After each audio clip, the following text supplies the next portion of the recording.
Alors voilà, il y a 2 ans, mes potes et moi, on avait essayé de rester dans le parc Disneyland après l'heure de fermeture. Notre but était seulement de prendre quelques photos, rien de méchant. On voulait juste dire, on l'a fait.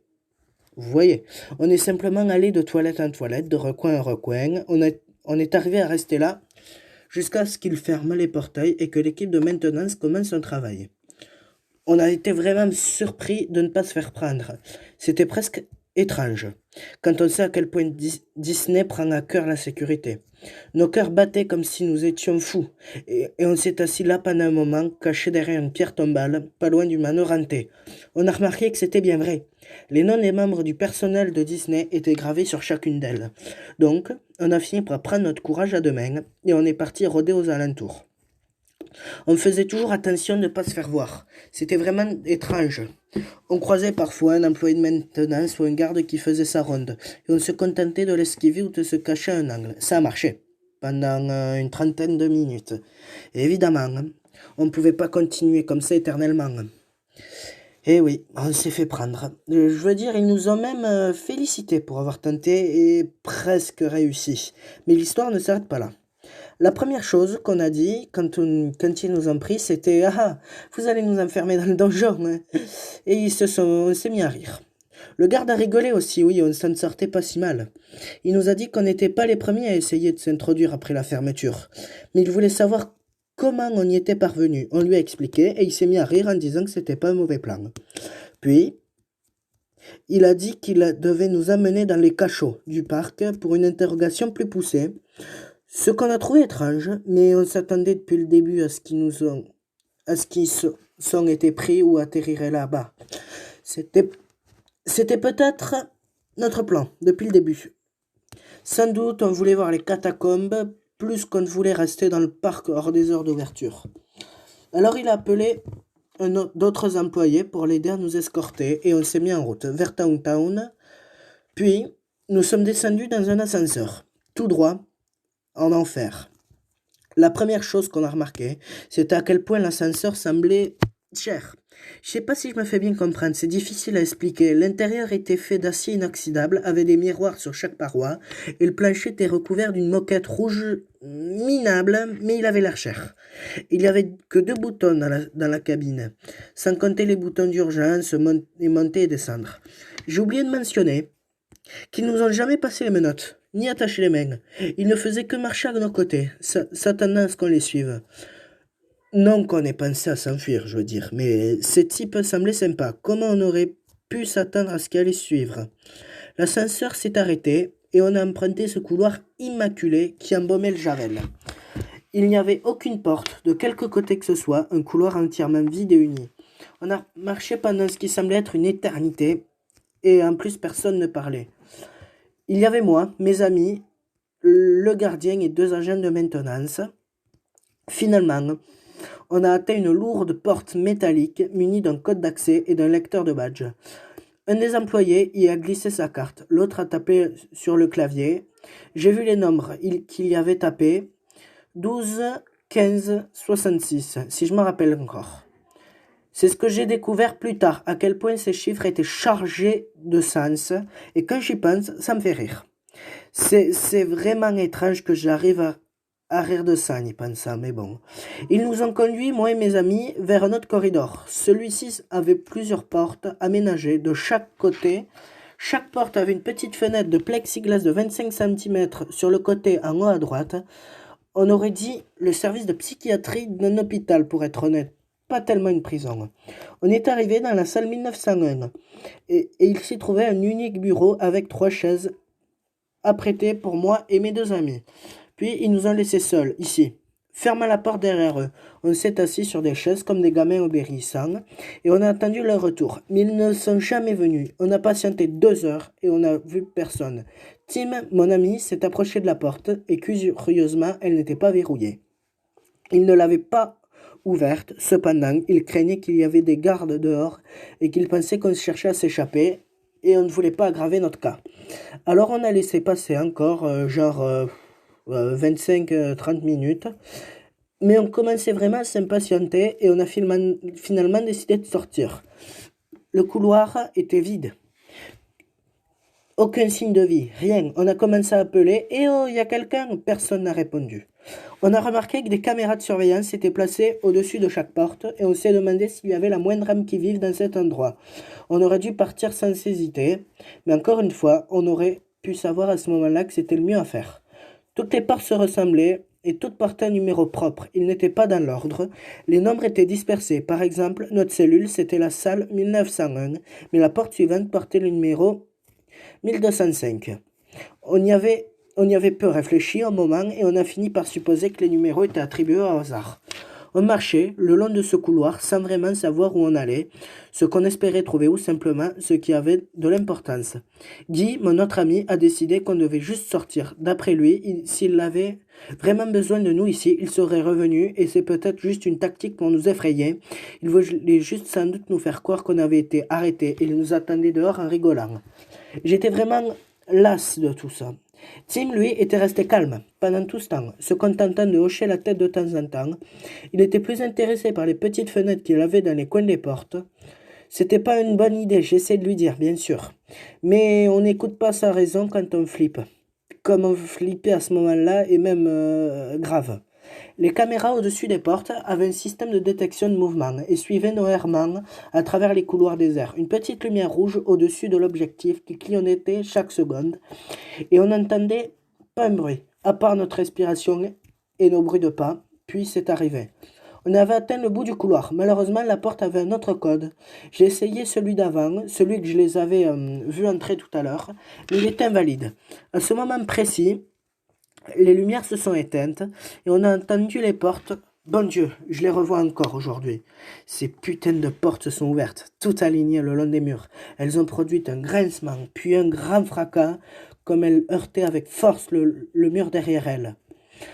Comme je l'ai dit, après avoir tapé le mauvais code, toutes les lumières se sont éteintes et les portes se sont ouvertes, sauf celle avec le code.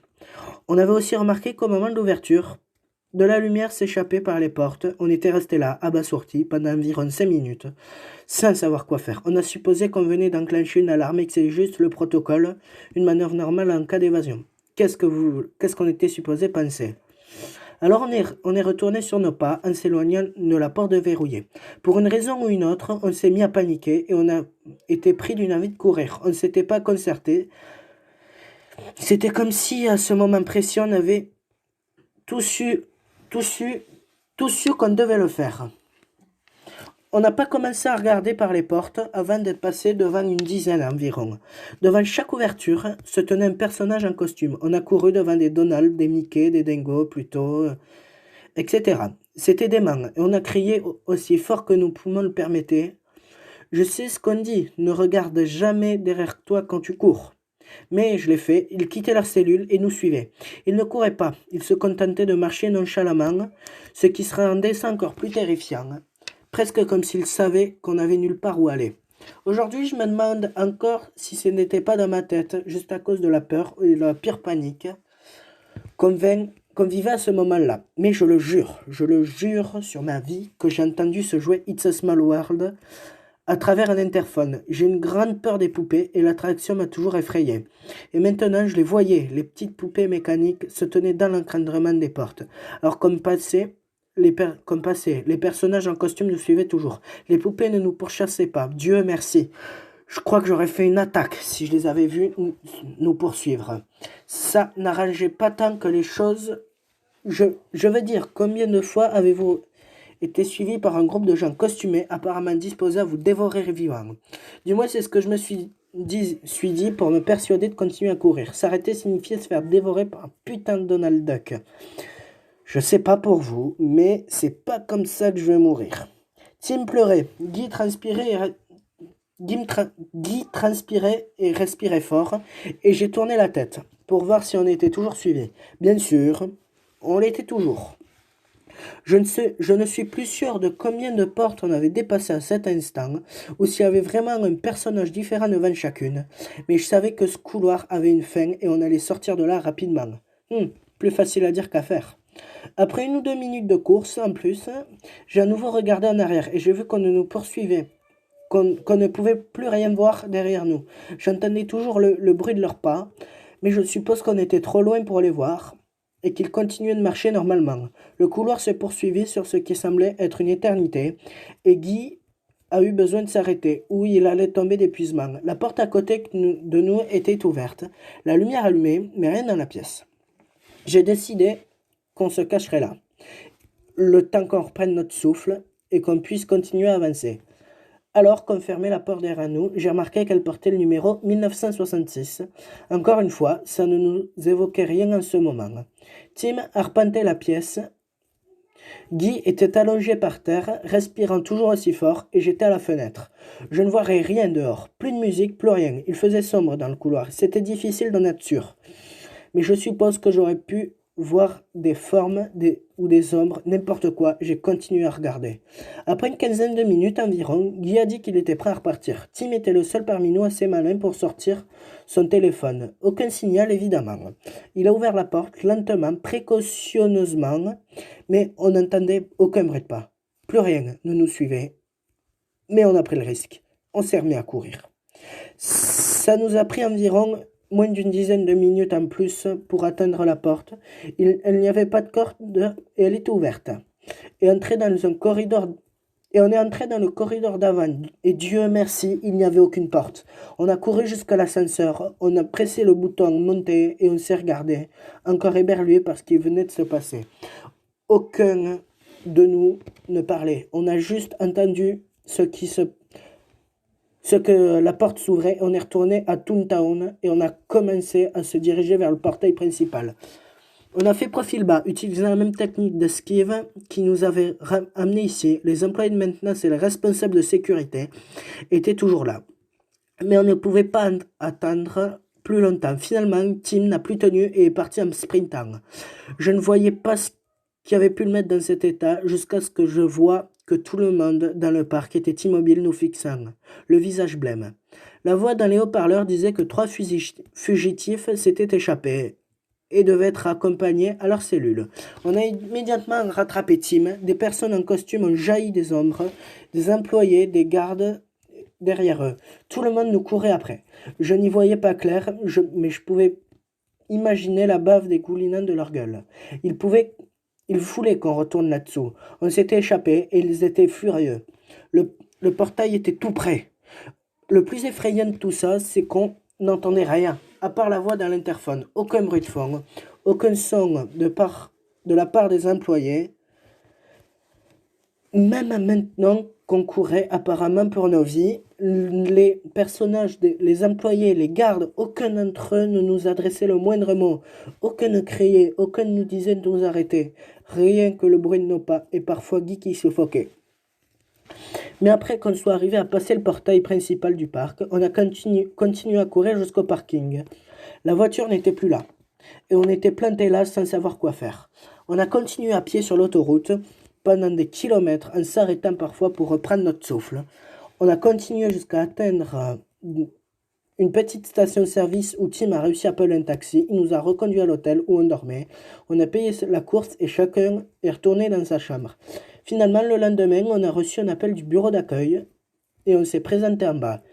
Il y avait des officiers de police qui nous attendaient. Ils nous ont dit que notre voiture avait été mise à la fourrière et qu'on a dû payer l'amende.